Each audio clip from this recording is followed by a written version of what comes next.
Hey there, ladies and gentlemen, and welcome back. I'm your host, PattSun, and today we're gonna be taking a look at r/Am I the Asshole, where OP uncovered even more secrets after years of being divorced from his cheating wife. Let's begin. Am I the asshole for telling my cheating ex-wife's parents that I don't give a fuck about her anymore and she's not my problem? Posted by a throwaway Reddit account.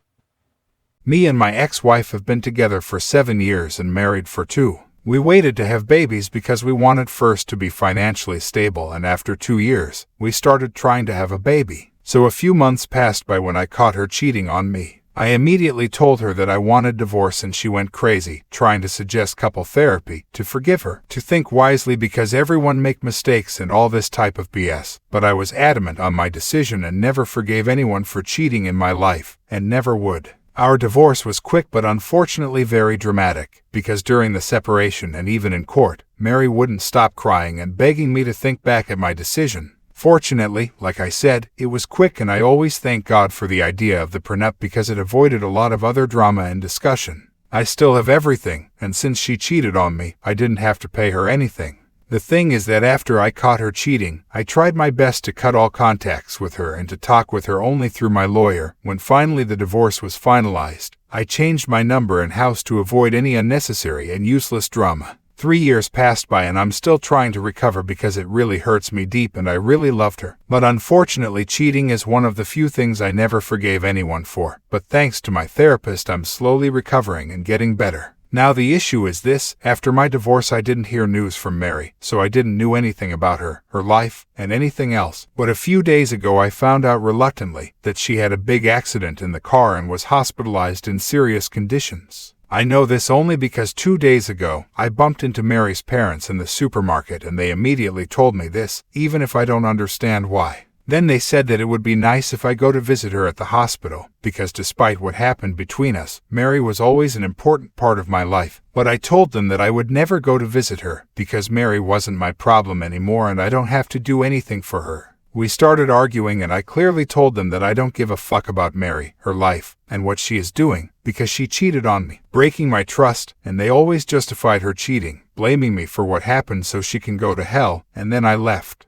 They reached out to my parents and told them what happened. Now my father and my sisters agree with me while my mother is insisting that I was a huge asshole. Because Mary, even for how bad hurt me, was always my ex-wife, so a quick visit wouldn't change anything for me. My friends are divided on the issue, so here I am. So folks of Reddit, am I the asshole? Edit, I'm happy that the most of you are on my side, and I want to say honestly that I'm extremely resentful and I hold grudges, but that's my character. This story with my ex left a mark in me, and whatever is connected to her makes me angry and resentful like I never was, because I really loved her and divorcing was one of the most difficult things I ever did. If on the outside I appear tough and strict, on the inside I thought a lot about Mary and on the possibility to give her another chance. But then I think at what she did to me and how badly I was in this 3 years, then my resentment grew more and more. With Mary's parents I had a decent relationship because they were never happy about our relationship, and were always skeptical for some reasons that I don't know. And the last thing is about my mother. At the moment I thought nothing of what she said, but now that many of you told me about her thoughts of cheaters and cheating, I'm gonna have a talk with her and my father, because okay, my mom was close with Mary, but this episode is off, and when I will have a talk with her, I will update you. So again, thank you all, and you restored a bit of hope in me. P.S. I'm dating a wonderful woman since a few months ago, and I hope things will go smoothly.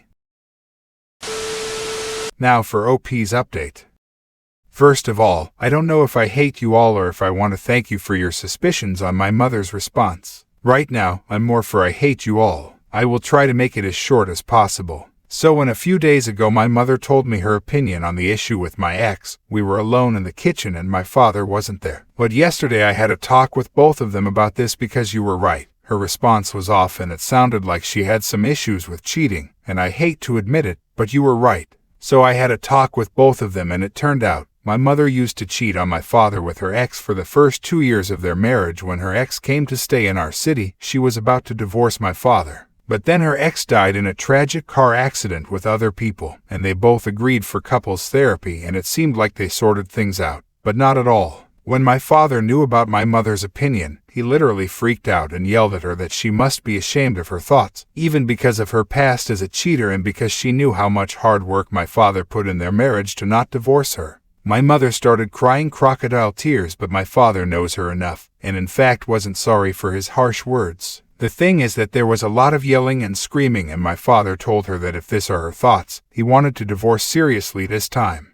He yelled at her to pack her stuff and to leave his house. The house of my parents is my father's house legally, and after hours of crying, arguing and shouting, she left and went to stay with her female best friend's house. The thing is that I never knew about all of this, and neither my sisters that heard my father shouting. They run down to see what was going on, and when they understood, they all went against my mother. Now the situation is this: my father is grateful to me to finally had opened his eyes. My sisters now hate my mother. My mother is blaming me for all this mess, and my family too. But how the fuck is this my fault if my mother was a cheater and almost destroyed my parents' marriage? I mean seriously. I never saw or heard once my father yelling, shouting, or being so angry at someone, and yesterday was the first time I saw him in this way. My father has always been a giant teddy bear, and everyone always told me that he was the classic sweet giant, and seeing him this mad and angry like yesterday is something I never even imagined. So thanks to your suspicions, the situation is this, and it's all a fucking mess.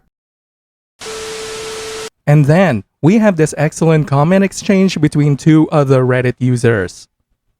None of that was your fault. Your mother did this to herself. Your father was trying to make it work, likely because of his kids, but to hear his wife support your cheating wife, he realized she was not truly remorseful about what she did in the past. She didn't learn anything. She had it coming. Your father is thankful to you for revealing this disgusting behavior from your mom. His choice to divorce her is on him, not you. Your mom is just mad her feelings were now forced out, but it was her that laid them out when she told you to support your wife, regardless of what she did.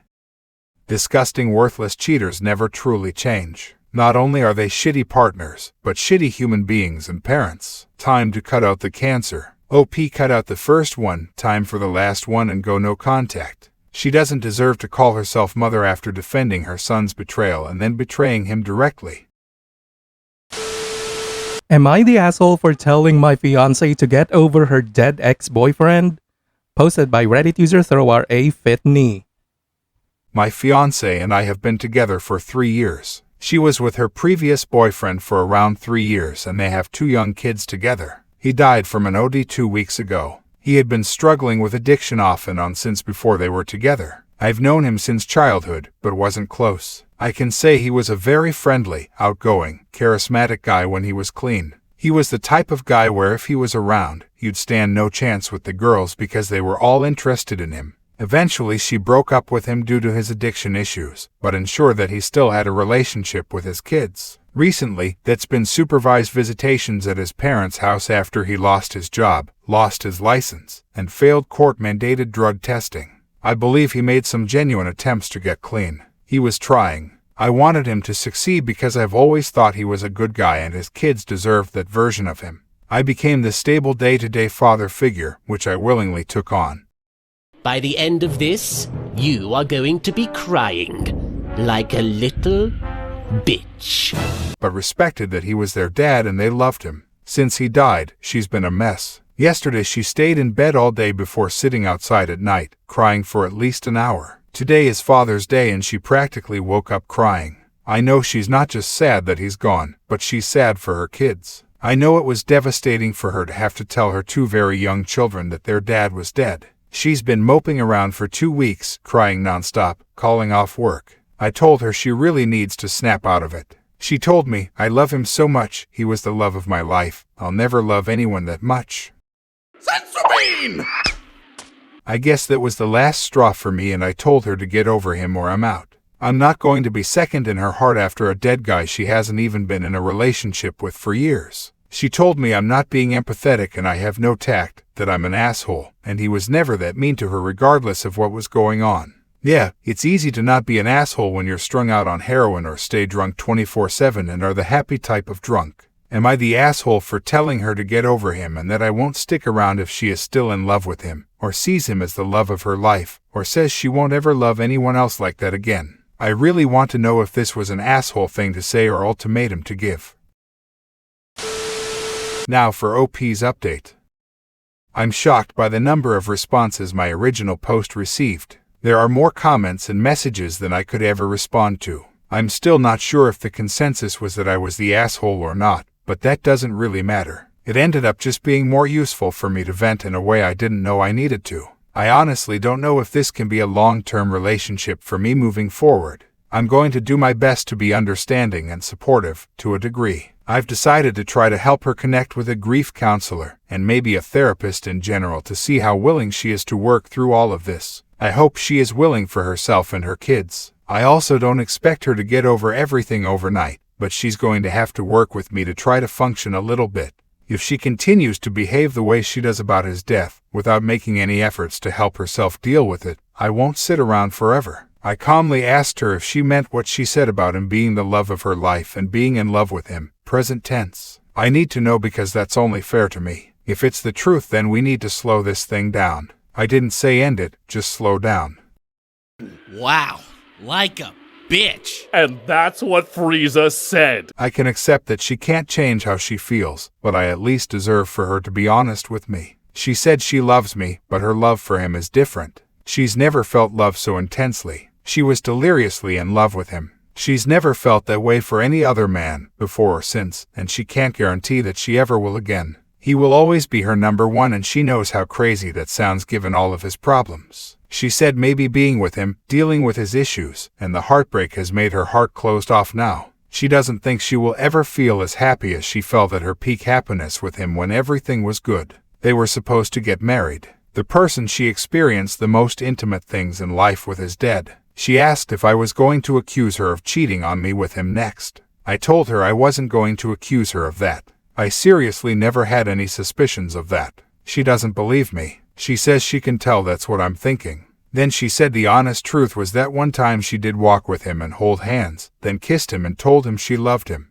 That was 2 years ago when she was out at a street fair with friends. He was there with his friends. They spent time together reminiscing about when they were together and happy. She claims that's as far as it went, and it was still very much understood in that moment that they couldn't be together. She claims to be happy with her life and with me, but she doesn't know if she can ever get over his death, and if I can't accept that, I should just leave. He will always be her special person and she will always be his special person, and they were supposed to be together. She can't stop replaying what might have been his last moments in her head. She blames herself because she worries there might have been a correlation between our engagement just weeks prior. She ran to the front door and said he was standing in this exact spot perfectly alive 2 days before he died. To clarify, he was at our house briefly to drop their kids off after his scheduled visitation time. I was there. He stood in the doorway talking for a few minutes. Nothing else happened. She also believes there's some way for her to turn back time and prevent it, and can't accept that there's no way to go back in time. I chose to remain largely silent. Not out of cruelty, but I didn't want to say anything that I might regret. I spoke out of anger last time and I couldn't quite find the right way to say anything nice or comforting, so I remained largely silent as she let all of this out.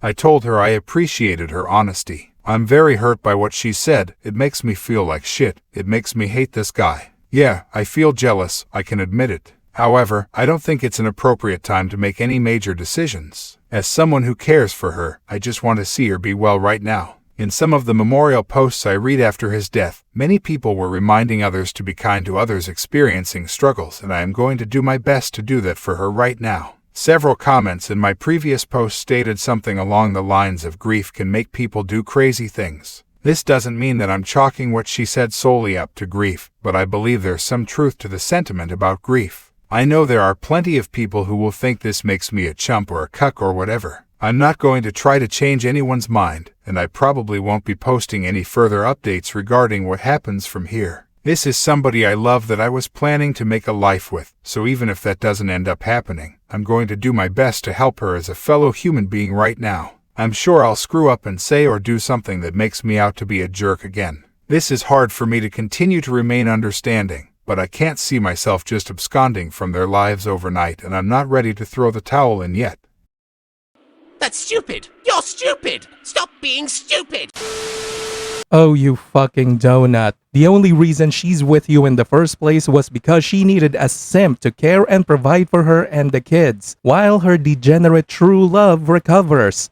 If that dude ever wanted to get back with her, she would be running to him without a second thought. But of course, why would he ever do that? He could still fuck her anytime he wants. He has access to his kids, and there's a loser willing to fill in for his role to provide. You're that loser, OP. She is using you, and you are willing to let her. You're an embarrassment to men everywhere. Viewer support is the best way for me to remain independent and continue bringing you these daily videos, which will always be here on my channels for you to watch absolutely free. So please consider subscribing to me on Rumble and on YouTube. Both will be linked in the description box down below. Thanks for listening, everyone. If you even somewhat enjoyed today's story, make sure to give this video a thumbs up, and if you really like it, consider subscribing to PattSun to never miss a future upload. Stay strong.